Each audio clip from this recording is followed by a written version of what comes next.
Hey guys, Cleo here today, and I am giving you a speculation video. So it is time for the Goodreads Choice Awards. If I timed this correctly, they haven't gone live yet, so we don't know the choices yet.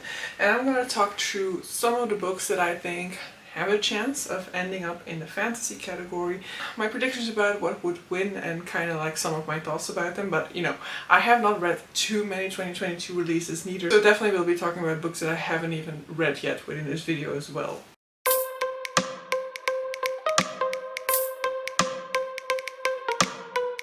So first up, these sort of like rules is that any book that has been published between November 17 and November 15 is eligible for the 2022 awards.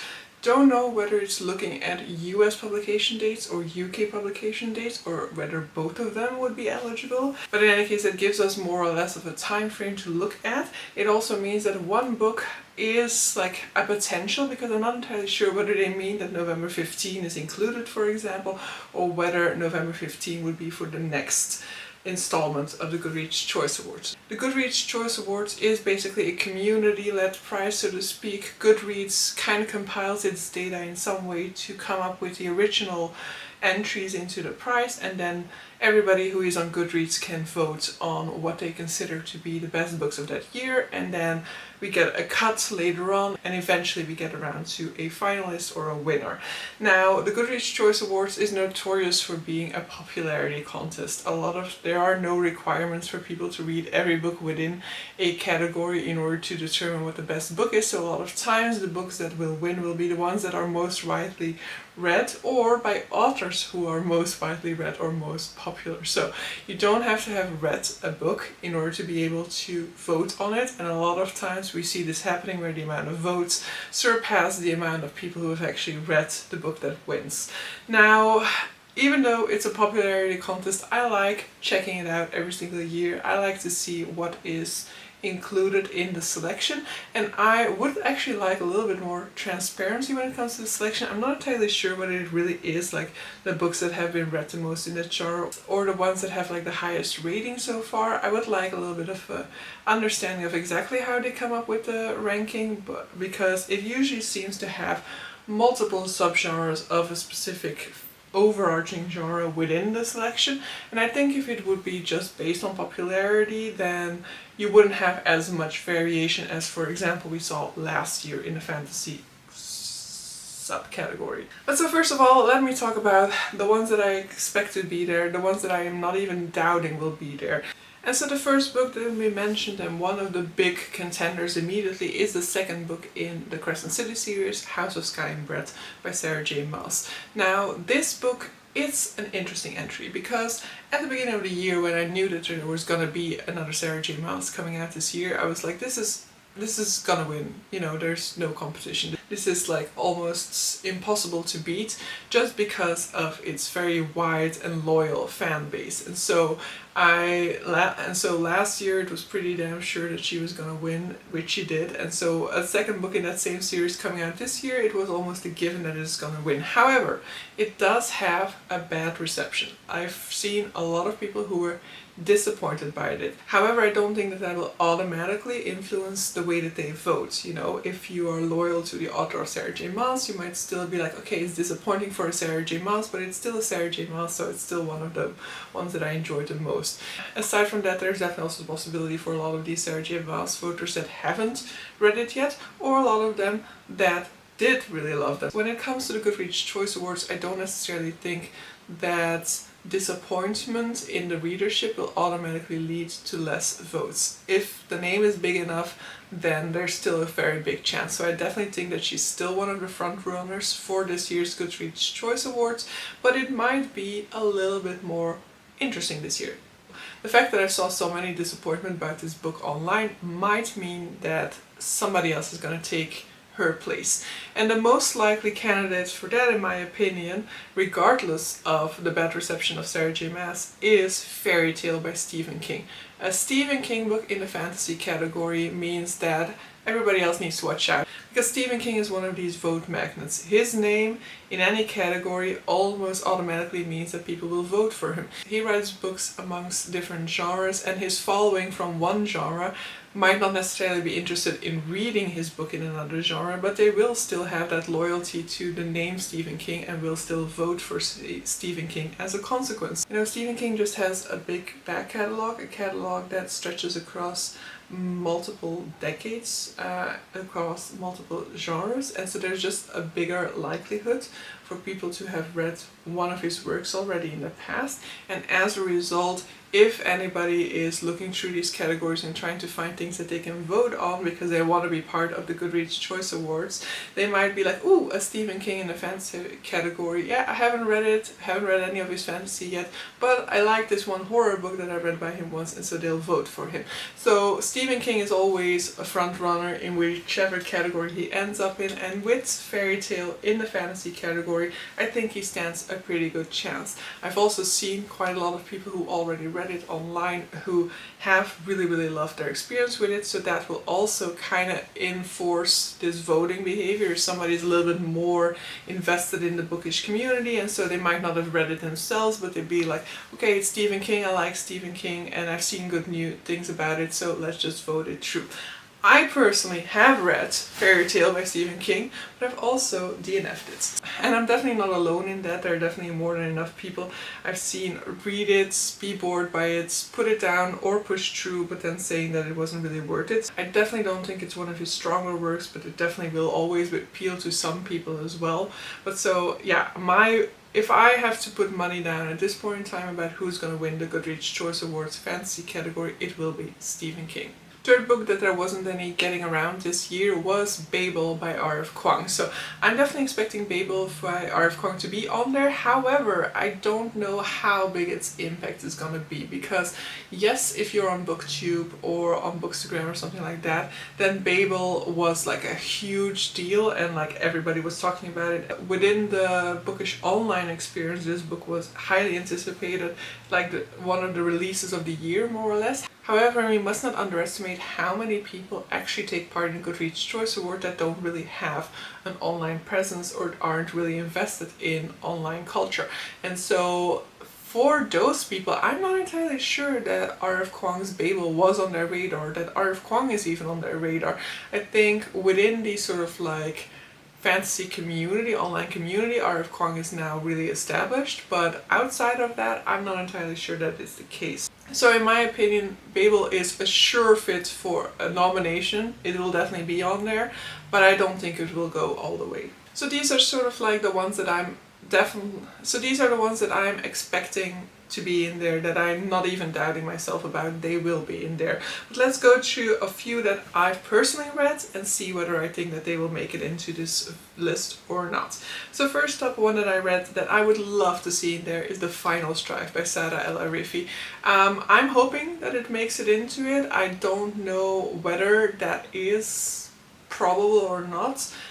Because with the Goodreads Choice Award, it's always difficult to kind of predict it because there's so many sub-variations of fantasy that make their way into it. Aside from it, there's also a lot of low fantasy that I don't really have my eye on that much. I don't really know too much about what low fantasy has been published this year, and so I'm less aware of what was popular within that subgenre, for example. So if we were just counting high fantasy, then yes, I would think the chances of The Final Strife getting in there are pretty high.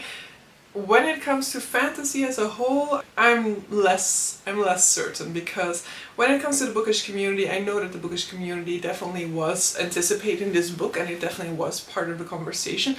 But still, I also feel like I haven't seen too many people read it neither. I think it has definitely garnered attention and it's definitely been well received by the people who have read it as well. But whether it's popular enough to make it in there, I'm less certain, but I would absolutely love to see it there. It would potentially also get my vote if it were to make its way into there. Another one that I've read is The Stardust Thief by Chelsea Abdullah. Similarly to The Final Strife, I just don't know whether it had enough attention when it comes to the bookish community as a whole. I think its chances are about the same as for The Final Strife getting in there. I think The Stardust Thief leans a little bit closer to YA, which might mean that a little bit more readers have picked it up. It was also the Fairy Loot YA choice at some point in time, I think, as well, so it might have gotten a lot of publicity off of that.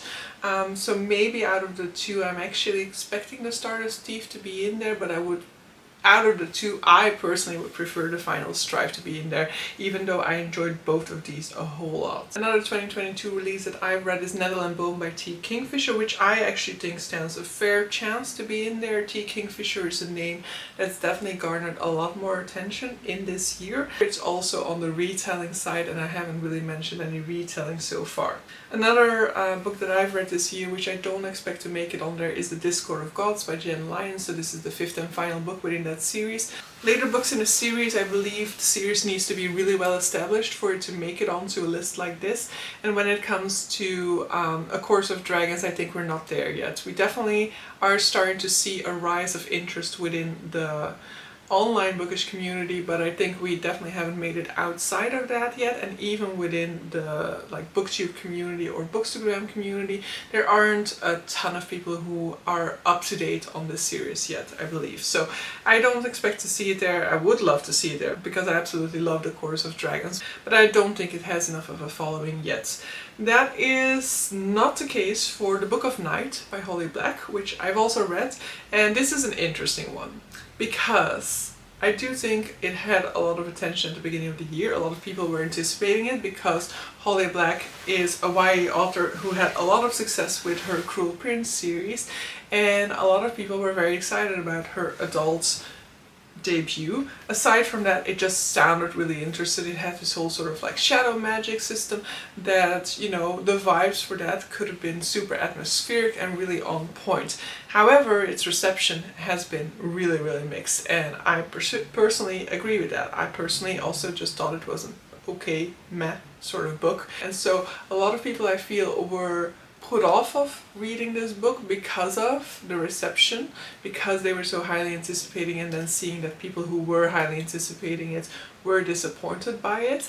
And so I think it's one that was on a whole lot of want to read lists, so potentially it can definitely make its way into the Goodreads Choice Awards, though I don't think it's gonna make its way through unless there are a lot of people who, you know, vote for it out of their love for the original trilogy, for the Cruel Prince trilogy, vote for it out of their love for Holly Black as an author more than for their enjoyment of this particular book.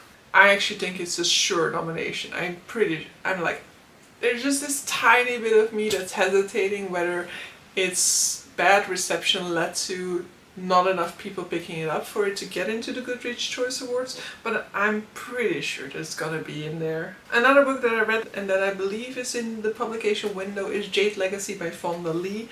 So out of the continuations that came out in 2022, I think Jade Legacy has the biggest chance of making it onto the Goodreads Choice Awards. And Jade Legacy is definitely the type of thing that is popular within the sort of stereotypical fantasy community, but it doesn't have, it's not a Game of Thrones, you know. People who pick up a fantasy novel every once in a while, are they aware of this trilogy already or not?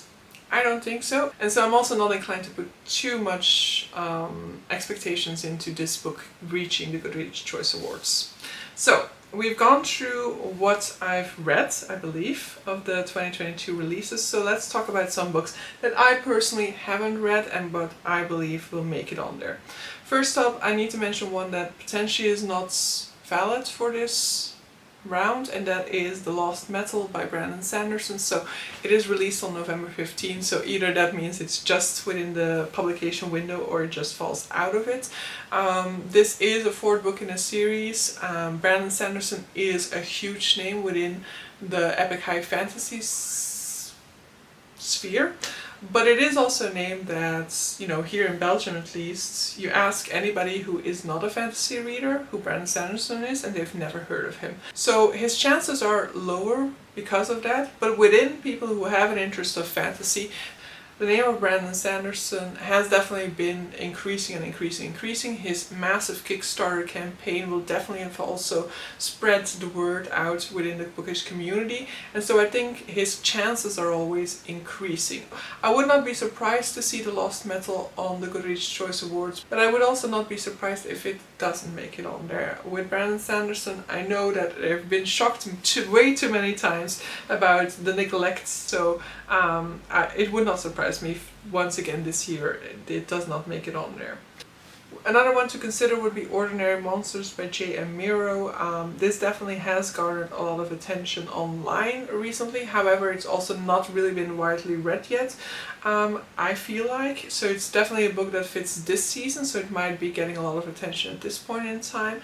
I don't have enough of an understanding about what the community feels about this book to give it high chances. I don't think it would make it. One that I actually think is an interesting one to consider is When Women Were Dragons, which I've forgotten the name of the author now. Was it something like Kelly Barnhill? I'll have it on the screen in any case. So this, it's clearly fantasy, but it's definitely more like allegorical. It definitely more seems like it would suit a low fantasy type readership or a literary fiction readership. I don't know enough about the book to know whether it would fit in with literary fiction or not, but it definitely is one that I can potentially see fit into that readership as well. And so this one could be one of those out there books, because within the fantasy genre on Goodreads Choice Awards there are always these books that are more on the periphery of the genre, and so When Women Were Dragons has definitely had a lot of attention within the fantasy community. It will potentially also be known to readers outside of the genre, which will increase its chances. Next one we have Kai by Vaishnavi Patel. This is definitely one that had a lot of attention in the first half of the year. However, I've not really seen that carry through within the second half of the year. And so I think because of it being a retelling, it's definitely a potential fit for the retelling spots. Usually there is a retelling or two retellings in this nomination list, and so as I said earlier, Nettle and Bone is definitely potential for that spot. Kai definitely would also fit. I haven't read it myself yet, so I cannot really say too much about its chances. I know that there were definitely a whole lot of people singing its praises, so I would love to see it there. I would love to have an Indian fantasy novel make it into that list. I myself still want to read this book, so if it's on my TBR, I'm also always going to be rooting for it. But I find it difficult to estimate this one, because I think outside of the online bookish community this is not a very well known book. Then we get the two big releases from the beginning of the year. So that would be The Justice of Kings by Richard Swan, I believe, which definitely had a lot of attention, but it is definitely epic high fantasy, and so within that niche readership I think it got a lot of attention, but it is, as I said, a niche readership. So I'm not entirely sure about its chances, and I would actually think that the chances of the next book I'm going to mention are higher, and that is Age of Ash by Abraham something. It will be on the screen. So the author for this book is actually a co-author for the Expanse series. So this is a sci-fi series that actually also has an adaptation. So not only are you getting the sci-fi readership along, if people watching the Expanse series are aware of the authors for these books, then you will also get the attention from the people who love that show. So I think Age of Ash and The Justice of Kings kind of live in the same sphere. They kind of garner to the same audience, and so as a choice between the two, I think its link to the Expanse series will make the chances for Age of Ash to get in there a little bit higher. Another somewhat big release for the beginning of the year would be Daughter of the Moon Goddess by Su Lin Tan. Haven't read it yet, and it's another one that had quite some hype around its release, but then it's kind of simmered down. I've also seen quite a lot of people who didn't really vibe with it all that well. If I have to guess, I'm gonna guess that it's not gonna make it in. A June release that unexpectedly got a lot of attention because of the fairly late release is Her Majesty's Royal Coven, and definitely with the marketing around Her Majesty's Royal Coven and around the author Juno Dawson, I believe that there is potential for this to have crossed the fantasy readership, so to speak. So perhaps it will do better than expected, because when looking at just like the fantasy community online, I would think that Her Majesty's Royal Coven did not have enough of an impact to make it on there. Readers outside of this fantasy genre might have heard of, might have voted for, but overall I still consider its chances to make it into this list low. Next up we have Hunger of the Gods by John Gwynne, and out of all of the, and while I think I said earlier that I thought Jade Legacy had most chances of making it in there, but that's because I forgot about Hunger of the Gods. I think Hunger of the Gods is gonna be, like, if there's any continuation book in this list, it's gonna be Hunger of the Gods, I believe, because John Gwynne had a little bit of a bigger readership already at that point in time. There was so much to do about the release for Hunger of the Gods. But within Epic High Fantasy itself, within the continuations within Epic High Fantasy, I believe that this one definitely was one of the biggest releases for the year, and so it definitely would not surprise me to see it in there. I'm expecting it to be there. Two books left to talk about. The first one is The Bone Orchard by, I think it's something like Sarah Mueller. This is a book that has gone by relatively without any sort of splash within the fantasy community, or the people that I follow within the fantasy community, but it is actually one that I've also seen quite a lot of people read outside of the fantasy genre. I believe that this is your literary fiction fantasy pick. This will make it on there the way that Peter Nessie made it on there. It was more on the literary side, but that will also mean that it will appeal to some readers outside of the fantasy genre, some readers who might not know any other of the books on the might not know any of the other nominated books, but will maybe have heard of The Bone Orchard. It's definitely possible for that one to make it on there. And that one actually makes me think of one that I don't have listed here, which is The Cartographers by Peng Li, I believe. I'm not entirely sure. I could be wrong about that. It will be on the screen. This is the author of the Book of M, and there's another book by her that's really famous, but I cannot think of the name at the moment. But this is also a name that is well known and that is read outside of the fantasy genre, and it was also at the midway point of the year in the list of like the most popular SFF works at that point in time. I believe it falls in with fantasy, not with sci-fi, and so I believe it will make its way on there. It's one of those books that I personally don't have much knowledge of, because it kind of falls in the middle between my two genres, literary fiction and fantasy, but it's but typically there's always something like that on this list, and so I'm expecting it to be either The Bone Orchard or The Cartographers, and between those two The Cartographers would have more of a chance, but maybe they will both make their way on there. And then the final book to mention is a retelling. As I said, usually a retelling is on there, and I've mentioned a few in here, but actually when it comes to retellings, the one that I believe has the biggest chance to make it on there is Electra. So Electra by Jennifer Saint. Jennifer Saint came out last year, I believe, with Ariadne. So retelling crowds will already kind of be aware of her name.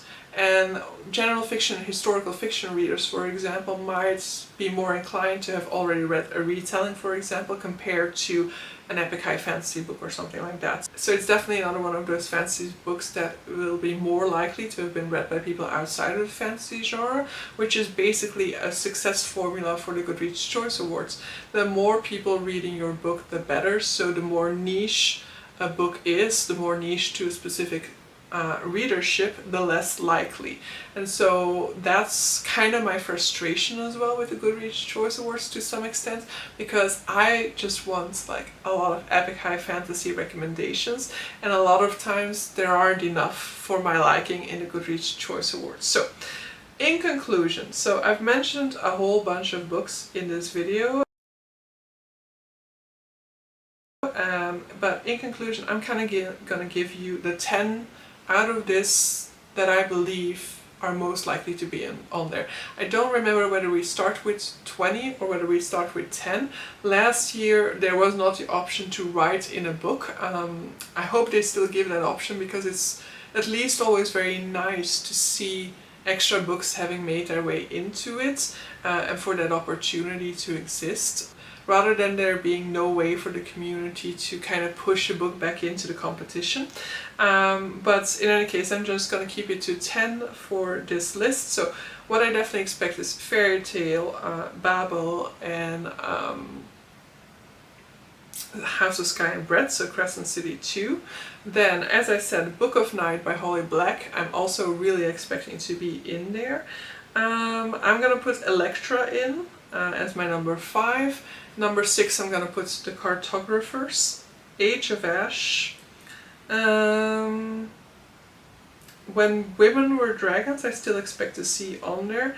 I'm gonna give myself, I'm gonna allow myself the Final Strife on there. I really hope it makes it on there. And then The Hunger of the Gods. Those are my 10. Those are the ones that I expect to see on there. But we could definitely be surprised, you know. This is speculation video. It's also my first time doing a speculation video. I think fantasy is like the one genre that I can kind of do speculation on, because the one genre that I feel like I'm most knowledgeable about what lives in the community. But as I said, the Goodreads Choice Awards is much bigger than the BookTube community, and there's definitely a lot of stuff that can make its way in there that I might not even have heard about. It happens every year. I wouldn't be surprised if it happens again this year. So yeah, in the comments down below, definitely let me know what your thoughts are on the choices that I've made. Do you think they stand a good chance to make their way into it? And definitely let me know if there are some oversights, some that you think that they will definitely make their way into it. While I think that out of all of the genres, fantasy is the one that I'm most aware of, like what's coming out, what's living within the community, there are still like spots within the community or places that certain books will occupy within the community that will be blind spots for me, that will be subgenres, for example, that I have zero interest in, and that as a result I'm less likely to pay attention to the releases within there or to people talking about those particular books, for example. So yeah, I hope you guys enjoyed this video. I'm very eager to see the Goodreads Choice Awards. I'm expecting them to land on like the 15th or the 16th of November, and so yeah, I'm always, even though it's a popularity contest and that frustrates me to no end, it is always still exciting to see what did make it on there and to kind of see what I would vote for out of those particular picks. But so yeah, with that, I'm gonna round up this video. Hope you guys enjoyed it and see you guys for the next one. Bye!